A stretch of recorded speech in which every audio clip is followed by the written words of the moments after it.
말씀 찾겠습니다. 에베소서 5장입니다. 제가 갖고 있는 성경은 신약성경 315쪽입니다. 315쪽 에베소서 5장 15절에서부터 21절까지입니다. 에베소서 5장 15절에서부터 21절까지 저와 함께 한 절씩 교독하겠습니다. 제가 먼저 15절 봉독합니다. 그런즉 너희가 어떻게 행할지를 자세히 주의하여 지혜 없는 자같이 하지 말고 오직 지혜 있는 자같이 하여 그러므로 어리석은 자가 되지 말고 오직 주의 뜻이 무엇인가 이해하라.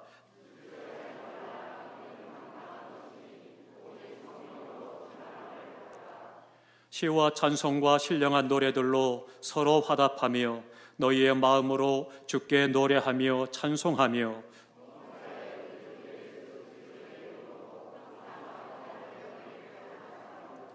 다 함께 봉독합니다. 그리스도를 경외함으로 피차 복종하라. 아멘. 아멘. 오늘은 지혜로운 삶에 대해서 말씀을 드리도록 하겠습니다. 오늘 본문은 우리에게 말씀합니다. 너희가 어떻게 행하여야 하느냐, 이 부분을 말씀을 하면서 지혜 없는 자같이 하지 말고 지혜 있는 자로 행할 것을 말씀을 합니다. 그러면서 17절에 16절에 말하기를 지혜 있는 자는 세월을 아낀다, 그렇게 말씀을 하고 있습니다. 그러므로 어리석은 자가 되지 말고 하나님 아버지의 선하시고 기뻐하시고 온전하신 뜻이 무엇인가를 깨달아 알고 그 안에서 지혜롭게 행할 것을 말씀합니다. 그러면서 이제 구체적으로 지혜롭게 사는 삶이 뭐냐라고 하는 것을 18절에 말씀을 합니다. 첫 번째로는 성령 충만한 삶을 말씀하고 있습니다. 바울은 본문 18절에서 술 취하지 말라, 이는 방탕한 것이니 오직 성령의 충만을 받으라 라고 말씀을 하고 있습니다. 이 에베소라고 하는 지역은 당시에 굉장히 상업적인 도시입니다. 그래서 도시가 많이 번창을 하고 발달한 그런 도시입니다.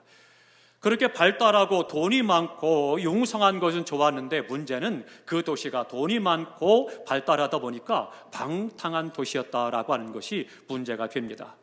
방탕하고 향락이 많은 그런 지역이 있습니다. 그러다 보니까 향락과 방탕이 있는 것에는 항상 빠지지 않는 것이 있습니다. 그게 뭐냐? 술이라고 하는 것입니다. 그래서는 그들이 술에 취해서 그래서는 흥청망청하고 방탕한 삶을 살아가게 되었고, 다른 어떤 도시보다 술이 많은 도시가 바로 에베소라고 하는 도시였습니다. 심지어는요, 에베소 지역에 사는 사람들이 술에 취해서 비틀비틀거리고 걸어다니면 그것을 자랑으로 생각하는 그런 도시였습니다. 그러니까 그만큼 윤리도덕과 가치가 땅에 떨어지고 무너졌던 그런 도시요, 방탕의 도시였다는 것을 알 수가 있죠. 마치 우리나라가 조선시대 어땠습니까? 양반들이 처첩을 거느리고 그것도 능력이야 라고 이야기하고 인정하고 그것을 또 부러워하는 그런 일들이 있었죠. 참으로 안타까운 이야기입니다. 비슷한 것이죠. 그러니까 술에 취해서 비틀거리고 다니면서 아무데나 쓰러져 잠을 자고 배설을 하고 욕설을 하고 사람들과 갈등을 하고 이런 사람 삶에 대해서 자랑스럽게 여긴다? 심각한 거죠. 그 정도로 에베소 도시가 타락하고 방탕하고 향락의 도시였다라고 하는 거죠. 또 심각한 것은 그들이 술에 취해서 신전에 돌아가서 벌거벗고 춤을 추고 그 안에서 함께 성적 타락을 성전에서 행했다라고 하는 거죠. 그만큼 타락한 도시가 바로 에베소라고 하는 도시였습니다. 요즘 우리나라에서도 TV나 유튜브에서 많은 사람들이 행하는 유행처럼 번지는 것 가운데 하나가 뭐냐면 먹방입니다. 그래서 먹는 것을 사람들 앞에 보여주는 거예요. 그래서 많이 먹고 그리고 사람들이 그것을 보고 좋다라고 박수를 쳐주고 돈을 지불하는 거예요. 그래서 그것으로 사는 그런 사람들도 있습니다. 참 안타까운 일이죠. 그런데 알렉산더 대왕 때도 그랬습니다. 알렉산더 대왕이 사람들을 모아놓고 대회를 열었습니다. 무슨 대회였느냐? 술 많이 마시기 대회였습니다. 술 많이 마시기 대회를 열어놓고 상을 걸었습니다. 1등하는 자에게는 이러이런 상을 주겠노라고 겨뤘어요. 많은 사람이 모였습니다. 술을 마시기 시작을 합니다. 열심히 마시다가 그래도 1등이 나왔겠죠. 근데 문제는 상 받는 1등이 나온 게 문제가 아니라 어느 해인가는 30명 이상이 술을 마시다가 사망하는 일들이 일어나게 된 거예요. 그래서는 백성 가운데서 과연 이것이 옳은 것이냐, 우리 백성의 건강을 위해서 하지 말아야 된다, 그런 건의가 올라오기도 했습니다. 그러나 아무튼 왕이 나라에서 공포를 하고 술 마시기 대회를 하는 안타까운 일들이 있었죠. 얼마나 그 나라가 방탕했는가를 잘 보여주고 있습니다. 고사에 나오는 이야기 가운데 보면 이적이라고 하는 사람이 술을 만들었습니다. 술을 빚어서 하우라고 하는 왕에게 갖다 진상을 했어요. 그랬더니 하우 왕이 이 술을 받고 그리고는 한 모금 마신 뒤에 그렇게 말을 했습니다. 망국주로다. 나라를 망하게 할 술이다. 그렇게 이야기를 했습니다. 참으로 의식이 똑바로 있는 왕이었던 거죠. 헬라의 철인이었던 디오게네스는요, 어느 날 지나갈 때 사람이 와서 나는 당신을 존경합니다. 내 술을 받으십시오. 술을 건네줬습니다. 그랬더니 디오게네스가 그 술을 땅에 엎어버렸습니다. 이 사람이 너무 무안하잖아요. 그러니까 왜 그러십니까? 술이 마음에 들지 않습니까? 라고 물었습니다. 그때 디오게네스가 이렇게 말을 했습니다. 술과 더불어 내 몸을 함께 낭비하고 망치는 것보다 술을 쏟아버리는 게 낫습니다. 그렇게 이야기를 해주었다고 합니다. 레이트럼이라고 하는 사람은요, 술 취하면 이런 현상이 나타난다, 악한 현상을 이야기하는데요, 5가지 이야기합니다. 첫째, 인간의 존엄성을 상실하고 동물 이하의 수준으로 떨어뜨린다. 그러니까 사람이 사람의 길을 포기하는 상태와 똑같이 되는 거죠. 두 번째, 몸과 마음을 망가뜨린다. 세 번째, 인간의 본성을 좀먹는다. 네 번째, 인간의 양심을 황폐하게 만든다. 5번째, 욕망과 혈기와 속된 언어를 유발시킨다. 어떻습니까? 정말 술 취한 사람들의 모습을 보면 정확하게 지적해서 이야기를 한 거죠. 그것이 유익한 것이 아니라 그 사람을 망가뜨리고 해악을 끼치는 것들에 대해서 정확하게 이야기를 합니다. 사도 바울은 오늘 본문에서 말합니다. 술 취하지 말아라. 이것은 방탕한 것이다라고 말씀을 합니다. 그러니까 술에 취하면 방탕하도록 되어 있다라고 하는 거예요. 그렇기 때문에 그것을 취하지 말라라고 말씀을 하고 있습니다. 그런데 이 방탕이라는 단어가 중요합니다. 방탕이라는 단어는 여러 가지 뜻이 있는데요, 원문에 보면 그 중에 하나가 뭐냐? 저축하지 않는다, 그런 뜻입니다. 그러니까 방탕하면 어때요? 재물을 모을 새가 없는 거예요. 다 갖다 방탕해서 다 갖다 내버리고 소문하고 노름에 쓰죠, 술 마시는 데 쓰죠, 여정에 돌아가는 데 쓰죠. 그러니까 모일 것이 없다라고 하는 거죠. 그러니까 저축하지 못한다는 거예요. 그게 방탕인 거죠. 그러니까 몸의 건강도 저축하지 못할 뿐만 아니라 양심도 저축하지 못하고 심지어는 재물도 저축하지 못하는 거죠. 결국은 폐가 망신하는 것이 이 방탕이라고 하는 것입니다. 문제는 어떻게 이 방탕에서 벗어날 수 있느냐, 이게 중요한 거죠. 그것에 대해서 사도 바울은 지혜로운 삶을 살아야 된다는 말씀하면서 하나님 아버지의 선하시고 기뻐하신 뜻을 이야기하면서 첫 번째가 성령 충만이라는 거예요. 성령 충만할 때 그는 이 방탕의 생활에서 벗어날 수가 있다라고 말씀을 하고 있는 것입니다. 성령 충만은 일회적 사건이 아닙니다. 성령 충만은 날마다 성령 충만해야 되는 겁니다. 내가 한번 성령 충만의 은혜를 경험했다고 해서 평생 성령 충만하냐? 아닙니다. 날마다 계속해서 성령 충만을 사모하고 성령 충만해야 하고 성령으로 채워져야 되고 성령으로 넘쳐야 된다라고 하는 것입니다. 스튜어드는 이런 말을 합니다. 성령은 우리와 함께 하시는 하나님이시다. 우리가 성령의 큰 충만함을 받게 되면 하나님께 온전히 붙잡힌 바 되는 것이다. 내가 성령 충만하다는 것은 하나님께 온전히 붙잡힌 바 돼서 하나님의 사람으로 살아간다는 것을 이야기하고 있습니다. 초대교회 성도들이 은혜를 받았습니다. 성령 충만했어요. 이전에 생명을 걸고 복음을 전하고 재산을 자기 것을 하지 않고 많은 사람들에게 나눠주고 베풀고 섬겼습니다. 생명을 구원했습니다. 그리고 수많은 순교의 고난을 당하면서도 그러면서도 기뻐하고 즐거워 찬송합니다. 사람들이 뭐라고 그래요? 저 사람들 새 술에 취했다, 그렇게 이야기했습니다. 먹으면 인생이 망가지고 방탕하는 술이 아니라, 그것이 아니라 새 술에 취해서 그 새로 말미암아 기쁨이 있고 감격이 있고 세상에 줄 수도 없고 알 수도 없는 평안과 기쁨이 있다는 것을 그들이 보고 이야기한 거죠. 새 술에 취했다. 사랑하는 성도 여러분, 성령 충만하시기를 축원합니다. 성령 충만할 때 우리는 방탕한 삶을 깨닫게 되고 그것을 벗어날 수가 있는 것입니다. 또 하나, 두 번째로는요, 지혜로운 삶이라고 하는 것은 찬송하며 감사하는 삶입니다. 19절 20절에 말씀합니다. 시와 찬송과 신령한 노래들로 서로 화답하며 너희의 마음으로 주께 노래하며 찬송하며 범사에 우리 주 예수 그리스도의 이름으로 항상 아버지 하나님께 감사하며, 그렇게 말씀하고 있습니다. 성령 충만하면 우리 안에 찬송과 감사가 있다는 거예요. 그런데 본문에서 바울이 이야기합니다. 성령 충만한 사람이 부르는 노래와 찬송을 가리켜서 뭐라고 하느냐? 신령한 노래라고 이야기합니다. 다 함께 하십니다. 신령한 노래. 이 신령한 노래다라고 말씀을 하고 있는 거죠. 이것이 중요합니다. 그러니까 성령 충만한 사람에게 나타나는 현상이 있습니다. 그 사람은 평안과 기쁨이 마음 깊은 곳에서부터 올라오게 됩니다. 성령 충만하면 내 안에서 평안함이 넘치고 기쁨이 있는 거예요. 그리고 더불어서 찬송과 감사가 넘친다라고 하는 거예요. 한번 나를 살펴보시기 바랍니다. 내 안에 어떤 환경과 어떤 의시와 어떤 상황과 어떤 어려움 속에서도 내 안에 평안함이 있고 찬송이 있다라면 그 사람은 성령 충만한 겁니다. 그러나 성령 충만하지 않다라면 감사가 식어지고 찬송이 없어지고 원망과 불평이 자리하게 되는 거죠. 그렇기 때문에 성숙한 믿음, 성령 충만한 믿음은 어떤 경우, 어떤 처지에서도 감사와 찬양이 넘치게 되는 겁니다. 코리 텐 붐이라고 하는 여사가 전도자입니다. 네덜란드 전도인인데요, 2차 대전 가운데 그 죽음의 수용소에서 살아난 사람 중에 한 사람입니다. 그리고는 그 수용소에서 그 죽음과 같고 지옥과 같은 그곳에서 자신을 살려주신 은혜를 감사하면서 전 세계 다니면서 전도자로 복음을 전하는 사람입니다. 그런데 이름도 모르는 나라, 대한민국이라는 나라가 6.25 전쟁을 겪고 폐허가 됐다는 얘기를 듣고 그리고는 우리나라를 방문했습니다.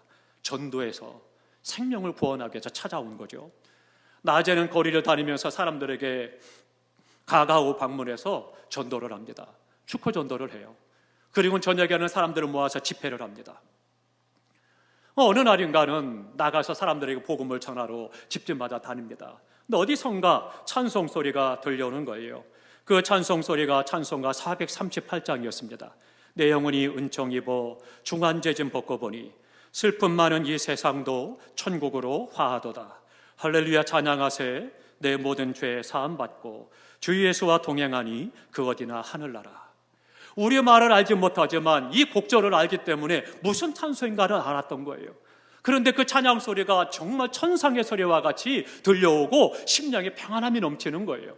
그래서 저는 궁금했습니다. 그래서는 그 노랫소리가 어디 있나 찾아간 거예요. 노래가락을 찾아서 따라 가다 보니까 큰 대궐 같은 기와집이 나오더래요.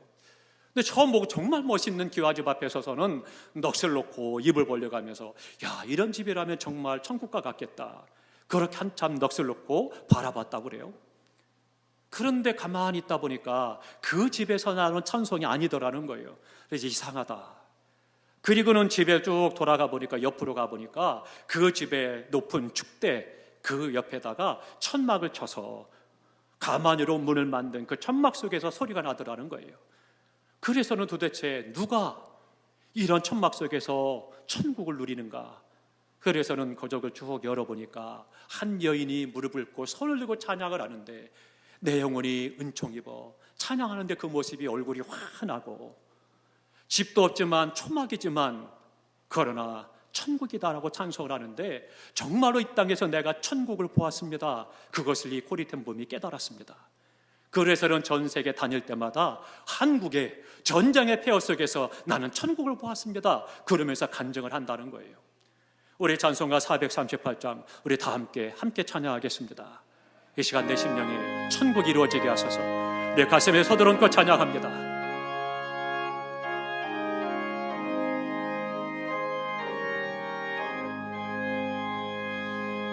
내 영혼이 은총이고 중한 죄짐 헛고리 슬픔 많은 이 세상도 천국으로 가도다. 할렐루야 찬양하세. 내 모든 죄 사함받고 주 예수와 동행하니 그 어디나 하늘나라 주의 얼굴 뵙기 전에 멀리 뵈던 하늘나라 내 마음속에 이루어지니 날로 날로 가깝도다. 할렐루야 찬양하세. 내 모든 죄 사함받고 주 예수와 동행하니 그 어디나 하늘나라. 우리 손들고 찬양합니다. 높은 산이 거친 들이 초막이나 궁궐이나 내 주 예수 모신 곳이 그 어디나 하늘나라.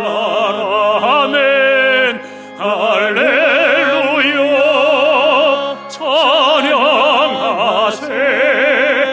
내 모든 죄 사함받고 주 예수와 동행하니 그 어디나 하늘나라. 할렐루야 할렐루야 찬양하세.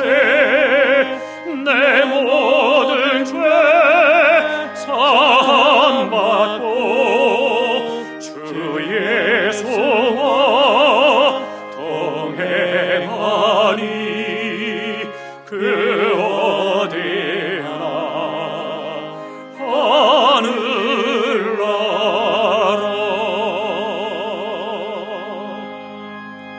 우리 하나님께 영광, 박수로 영광 드리겠습니다. 우리가 성령 충만할 때 우리 안에는 어떤 환난과 시험과 역경과 고난이 있어도 그 안에 평안함이 있고 감사와 찬송이 넘치는 것입니다. 사랑하는 성도 여러분, 성령 충만하실 뿐만 아니라 그 안에서 날마다 감사와 찬송이 넘치는 은혜의 삶이 되시기를 주님의 이름으로 축원합니다. 바울은 본문에 말합니다. 신령한 노래다라고 말씀하죠. 신령한 노래는 하나님께 바치는 것입니다. 그렇기 때문에 그 노래가 신령하다라고 하는 거죠. 그래서 신령한 노래는 마음으로 주께 노래해야 된다 19절에 말씀하고 있습니다. 그러므로 우리가 찬송을 부를 때는요, 함께 한 목소리로 불러야 되고요, 뿐만 아니라 간절히 불러야 되고 힘있게 찬양해야 되고 정성을 다해서 찬양을 해야 되겠습니다. 특별히 찬양대 부탁합니다. 찬양대는 교회에서 찬송 분야를 다 맡아서 주관하는 사명자들입니다. 그렇기 때문에 합창단이라고 하지 않고 찬양대라고 하는 이유가 바로 그거예요. 신령한 노래를 부르기 때문입니다. 그러니까 찬양대는 찬송 부를 때나 찬송 생활에 성도들의 본이 되어야 되겠습니다. 그 부분에 대해서도 너무나도 중요한 거죠. 신령한 노래를 주께 부르기 때문에 어떻게 해야 되느냐? 찬송 생활, 예배 생활이 앞서야 되는 거죠. 그러니까 예배와 기도로 먼저 하나님 앞에 나아가고 그 안에서 찬양을 준비하고 찬양을 부를 때 하나님께 영광이 되고 그 찬양이 능력이 되고 하나님께서 신령한 은혜로 우리 가운데 임재하심을 경험하게 됩니다. 실로 우리 찬양대 그동안 참 수고 많으셨습니다. 우리 박수로 감사하겠습니다. 찬양대 감사합니다. 네, 고맙습니다. 제가 지난주 부흥에 나가보니까요, 부흥에 나갈 때마다 박수 쳐주면 굉장히 쑥스러워하시대요.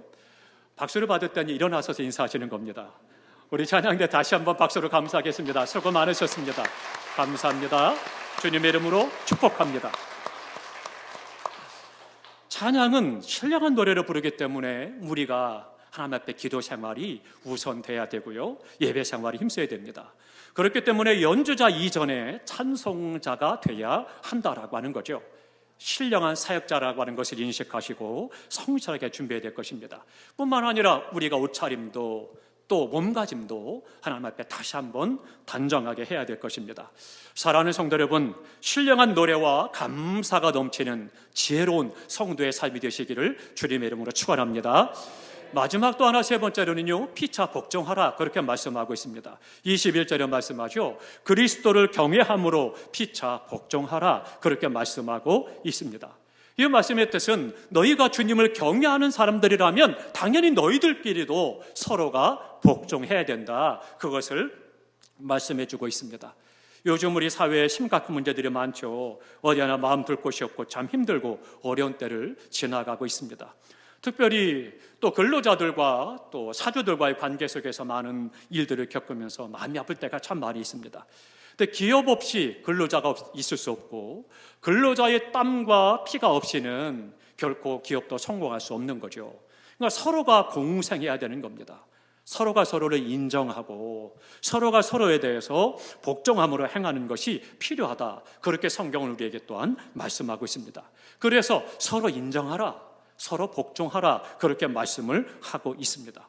상대방에게 무조건 희생을 강요하지 말고 나 자신이 먼저 솔선수범해서 복종하라, 그것을 말씀해주고 있는 것입니다. 사랑하는 성도 여러분, 지혜롭게 세상을 살고 인생을 살아가는 것이 사람의 지혜, 사람의 능력만으로는 부족하다는 것입니다. 그러니까 하나님의 지혜와 하나님의 힘을 힘입을 때 우리가 능력 있고 지혜로운 삶을 살아갈 수가 있는 것입니다. 우리 모두가 다 성령 충만하셔서 그 능력으로 무장하고 승리의 삶을 살아가시기를 주님의 이름으로 축원합니다. 내 힘, 내 경험, 내 능력을 의지하지 말고 전능하신 하나님을 의지하고 그 믿음 가운데서 하나님을 의지하여 살아가십시오. 이것이 지혜로운 성도의 삶입니다. 이 시간 우리 다 함께